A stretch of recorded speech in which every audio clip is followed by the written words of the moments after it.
రైతులందరికీ ఇదొక bad news అని చెప్పొచ్చు.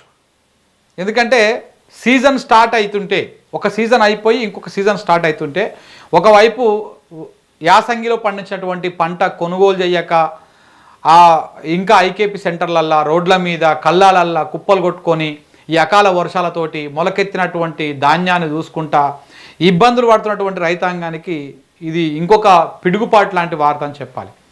నిజంగా కూడా రైతాంగాన్ని పట్ల ఎందుకు మరి రేవంత్ రెడ్డి గారి సర్కారు కానీ కాంగ్రెస్ ప్రభుత్వం కానీ ఇంత కర్కశంగా ఇంత కఠోరంగా ఇంత దుర్మార్గంగా ఎందుకు ఆలోచిస్తుందో నాకైతే అర్థమవుతలేదు. మీకు కూడా అర్థమైతే ఏమైనా కింద కామెంట్ చేయండి. ఎందుకు రేవంత్ రెడ్డి గారు రైతులను పగబట్టుకున్నాడు? ఆయనకు ఓటేసినందుకు పగబట్టిండా? ఆయన గెలిపించినందుకు పగబట్టిండా? దేనికి పగబట్టిండు? ఒకసారి మనం ఇక్కడ చూస్తే ఇప్పుడు యాసంగి సీజన్ అయిపోయింది, ఇప్పుడు వానాకాలం స్టార్ట్ అవుతుంది. ఇంకొక 10 రోజులు అయితే జూన్లో స్టార్ట్ అయిపోతుంది కదా. జూన్లో ఋతుపవనాలు వచ్చేస్తూనే ఉంటాయి. పంటలు వేసుకోవడానికి ఇప్పటికే ఊర్ల పంటి ఉగాది వెళ్ళంగానే ఈ లొట్టగొట్టే కార్యక్రమాలు చెట్టు చేదురు ఎదుర్కొని ఆ పొలాన్ని సాగు చేసుకొని మంచిగా చేసుకునేటువంటి కార్యక్రమాలు చేస్తూనే ఉంటాయి. ఇప్పటికిప్పుడు వర్షాలు పడతాయి కదా మధ్యలో ఆ వర్షాలు పడడానికి దుక్కులు దున్ని పెడతా ఉంటారు.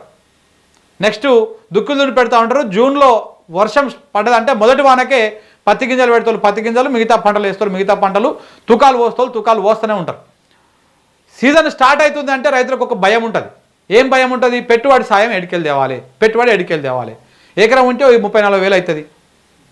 ఓ 10 ఎకరాలు ఉంటే 2-3 లక్షలు కావాలి. కళ్ళు మూసుకొని ఏడికెళ్ళి తేవాలి పైసలు. ఎట్టకాలంలో రూపాయి ఉంటుంది. 3 రూపాయల మిత్తి 4 రూపాయల మిత్తి కూడా పైసలు ఉట్టవు తెలుసా?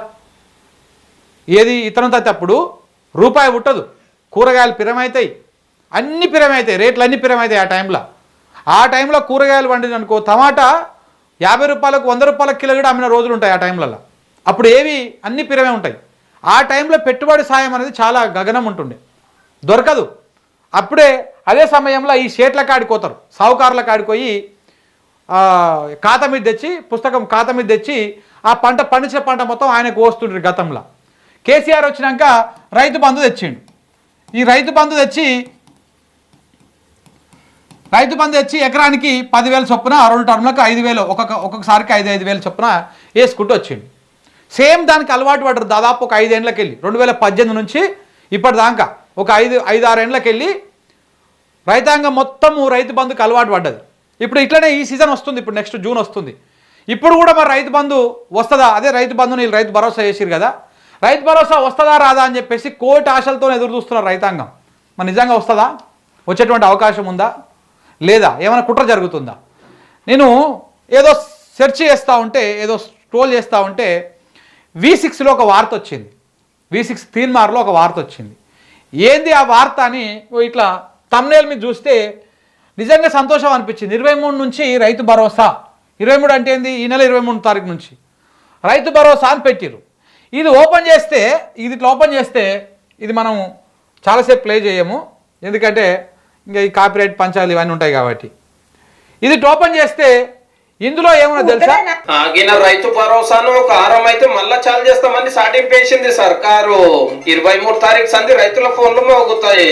అది ఇట్లా మోగుతాయి అని చెప్పేసి మొత్తం చెప్పుకుంటూ వచ్చారు కదా. ఇందులో కథ ఏం తెలుసా? అసలు కథ ఆగిపోయింది అంటే యాసంగిలో 2 ఎకరాల వాళ్ళకే వేసిరు. 2 నుంచి 3 ఎకరాలు ఉన్నటువంటి వాళ్ళకి మాత్రమే రైతు భరోసా వేసిరు. అందులో కూడా చాలామందికి రాలే. 2 నుంచి 3 ఎకరాల మధ్యలో ఉన్న కూడా చాలామందికి రాలే. ఈ 2 నుంచి 3 ఎకరాల ఉన్నటువంటి వాళ్ళకి మాత్రమే రైతు భరోసా వేసిరు. ఇది యాసంగిది. మార్చి 31 తారీఖు వరకల్లా ఎట్టి పరిస్థితుల్లో అందరికీ రైతు భరోసా వేస్తా అని చెప్పింది మన రేవంత్ రెడ్డి. అవి కాలే, అది ఆగిపోయింది. ఆ ఆగిపోయినటువంటి రైతు భరోసాని ఈ నెల 23 తారీఖు నుంచి స్టార్ట్ చేస్తున్నారంట. ఎక్కడ దాకా అయితే ఆగిపోయిన దాన్ని 23 తారీఖు నుంచి స్టార్ట్ చేస్తున్నారంట. అంటే సీజన్ అయిపోయింది, అది యాసంగి సీజన్ అయిపోయింది. అయిపోయింది ఎక్కడైతే ఆగిపోయిందో దాన్ని స్టార్ట్ చేస్తున్నారంట. అంటే ఇప్పుడు 2 నుంచి 3 ఎకరాల వాళ్ళకి స్టార్ట్ చేస్తే మరి నువ్వు 10 నుంచి 15-20 ఎకరాల వాళ్ళకి వేసే వరకు ఎన్ని రోజులు కావాలి? దాదాపు అంటే రేపు 23 తారీఖు నుంచి మొదలు పెడితే అటు ఇటుగా జూన్ ఎండింగ్ జూలై దాకా వేస్తాడు. ఏది యాసంగిలో ఇచ్చేటువంటి ఆగిపోయినటువంటి రైతు భరోసా పైసలు జూన్ జూలై దాకా వేస్తాడు. ఈ దుమ్మిలో ఏం కొట్టుకపోతుంది? ఇది కొట్టుకపోతుంది. వానాకాలం రైతు భరోసా కూడా మటాష్ అయిపోతుంది. ఇప్పుడు స్టార్ట్ చేస్తా అన్నది కొత్తది కాదు. ఆనాకాలంది పెట్టుబడి స్టార్ట్ చేస్తా అంటే సంతోషమే, మంచిదే ఉంటుండే. కానీ ఇది స్టార్ట్ చేస్తా అంటలేడు. ఏమంటున్నాడు?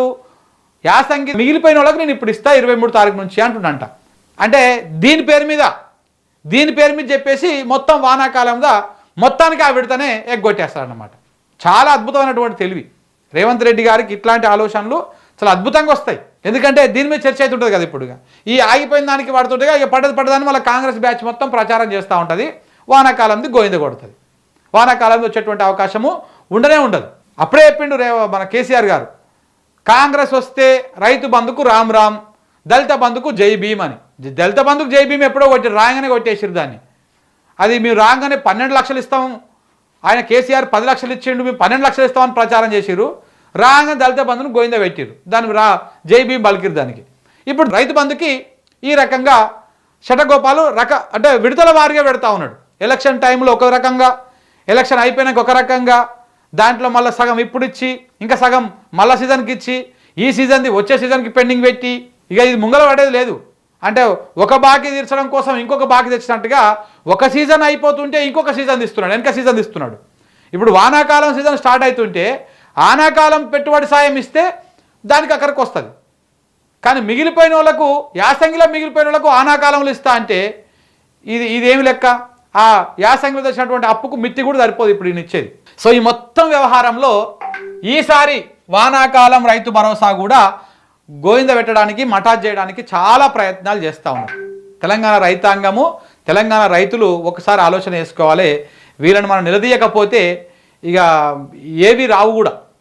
రేపు ఇప్పటికే చూస్తున్నాం, అన్ని రేట్లు పెంచుకుంటూ పోతా ఉన్నాడు. ఇట్లా మాత్రం మనకు వచ్చేటివి మాత్రం ఆయన తుంచుకుంటూ పోతా ఉన్నాడు. రేట్లు ఏం పెంచుతున్నాడు, మనకు వచ్చేటివి ఏం తుంచుతున్నాడు. ఇది రేవంత్ రెడ్డి గారి వ్యవహారము. రైతాంగమే కొంత అప్రమత్తంగా ఉండాలి. మరి వస్తుందా రాదా చూద్దాం. ఈ వారం 10 రోజుల్లో స్టార్ట్ అవుతుంది కదా. ఎట్లేమున్నా జూన్ ఫస్ట్ వీక్లో స్టార్ట్ చేసేసేయాలి. జూలై ఎండింగు వరకు వానాకాలం తీయాలి. మరి ఇస్తాడా ఇవ్వడా ఏందనేది కూడా చూద్దాం.